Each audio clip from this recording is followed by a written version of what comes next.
Am I scared? Absolutely. This place has been my life. It's safe, there's space to run, and a warm bed at night. I've got my friends and Mr. and Mrs. Pickford who look after us all, and are lovely. And there's lots and lots of food. Fraser, who eats more than any of us, says it's the best we've ever had. Terry, who can be difficult, says, "Shut up, it's all we've ever had." Fraser asks Terry when he's going to start being nice. Terry says, "When you can stop talking out of your bumhole." Felicity, who is pretty and clever, says, "Boys, please." She has news. "Can you believe it?" she exclaims. "We're leaving. We'll be gone by Christmas." "Wow," says Fraser. "Oh, crap," says Terry. That evening, we gather in the barn, all 400 of us, to hear the details. "You know how much Mr. and Mrs. Pickford love us," begins Felicity. We nod and chant it in agreement. "How they feed us and protect us," she continues, "and keep us safe from foxes." Well, it turns out they love us all so much, they found each and every one of us a new home and family. Pandemonium. Everyone starts shouting, "What, what?" at the top of their voices, and at each other, and all at the same time. "How do you know?" someone asks when the hubbub dies down. Felicity says she heard Mr. and Mrs. Pickford talking near the water trough. "Are we all going?" asks someone else. "All of us," Felicity confirms, "and that's no surprise." Don't let this go to your heads, but I heard Mrs. Pickford say we're the best of the very best, the highest possible quality. Fraser asks,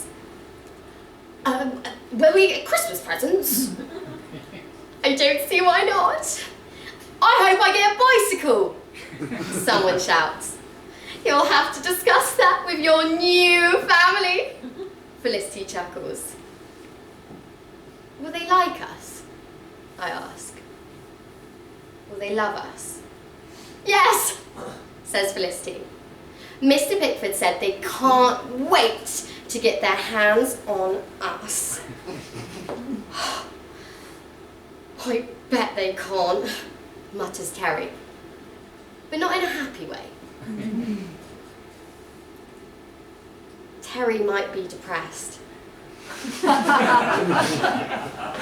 Every morning, whilst the rest of us chatter excitedly and nibble apples, he takes himself off to the far side of the big playing field and scratches around by the fence.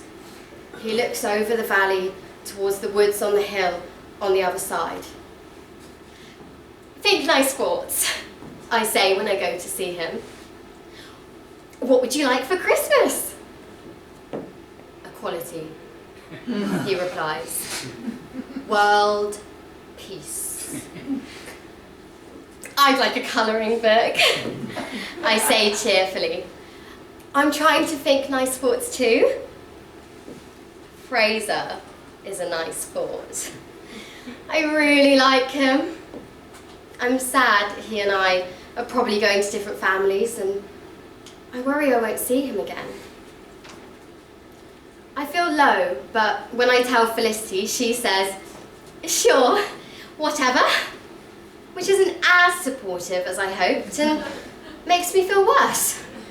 But then Mrs. Pickford appears at the gate and shouts, "Lunchtime, boys and girls!" and we all rush up to her. It's broccoli and kale, which are my favourites. And for a little while, I forget about Fraser. Terry wanders over. Felicity advises him to eat up his broccoli and kale. "You need to be big and healthy for your new family," she tells him. "Do I though?" he asks. "Do I?" I tell Felicity Terry might be depressed? Felicity says, life is what you make it, and that Terry needs to sort himself out. Fraser, who's come for a chat, says he's more than happy to go over and sort Terry out himself. Felicity jiggles up and down a bit and says, oh, Fraser! That night, it's cold in the barn, but Felicity cheers us up by telling us what else she's found out from Mr. Pickford. We're free range, she announces. Who knew?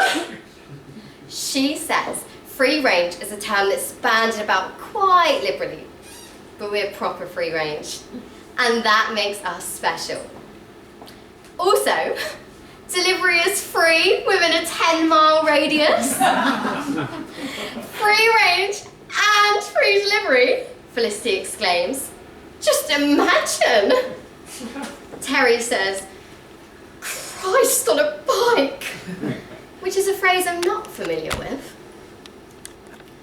I haven't given up on Terry, but as Felicity says, he's not making it easy. For a start, I hardly see him. Sometimes he's strutting along the fence at the far side of the playing field. Sometimes he's scratching at the dirt floor in the barn. I'm not spying on him. It's just that I haven't got much else to do. Fraser and Felicity are an item.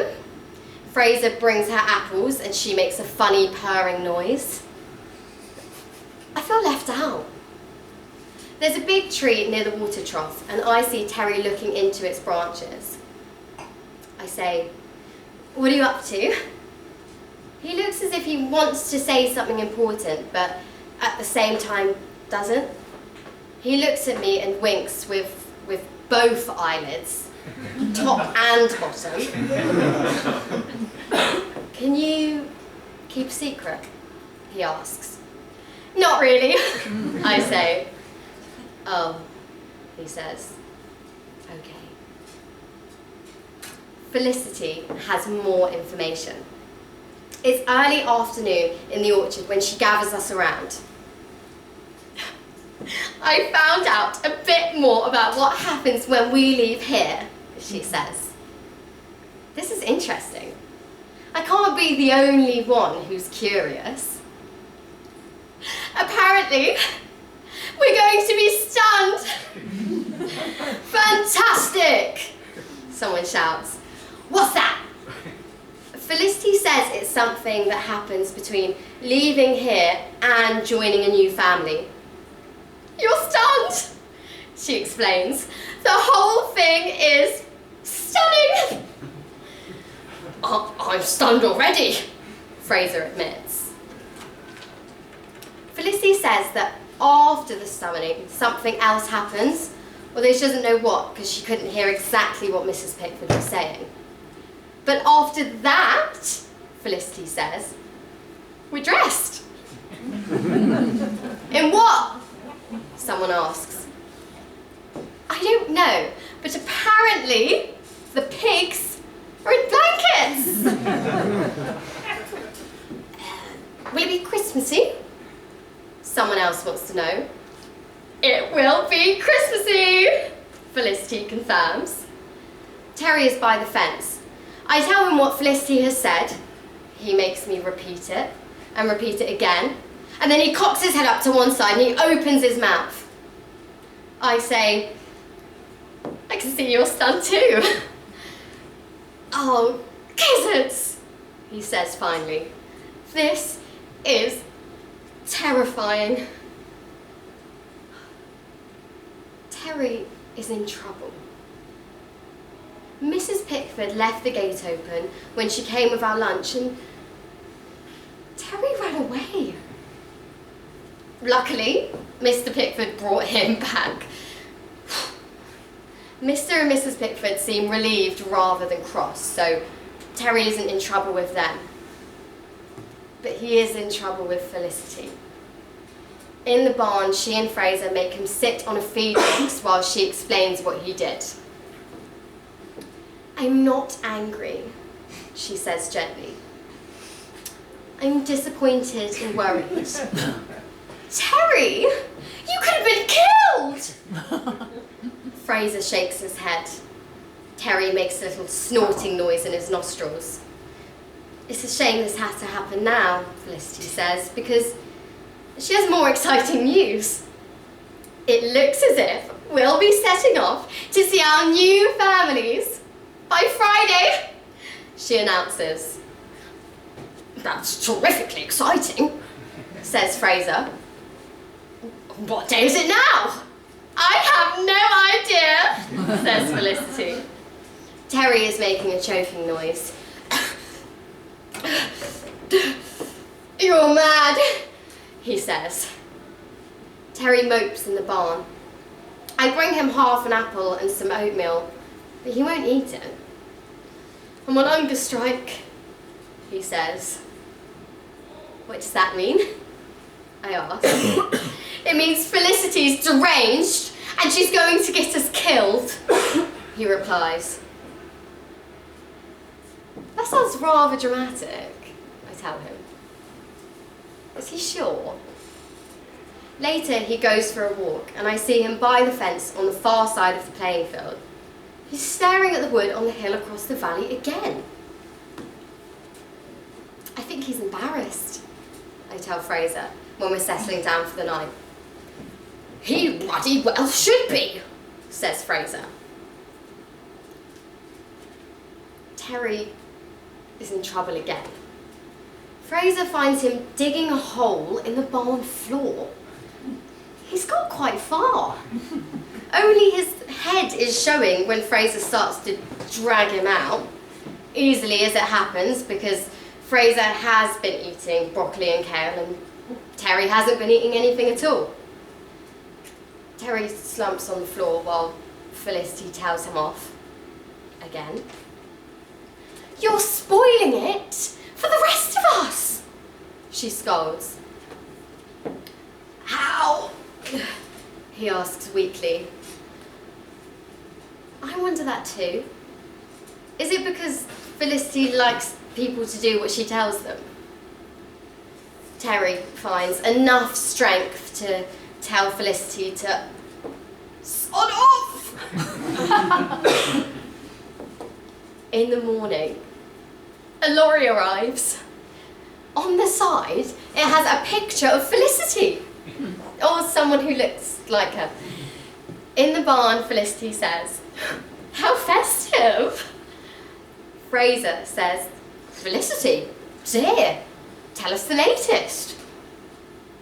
Well, says Felicity, keep your claws on the floor, but apparently we're pleasantly gamey with a unique depth of flavour. Someone asks, what does that mean? But either Felicity doesn't hear or ignores the question.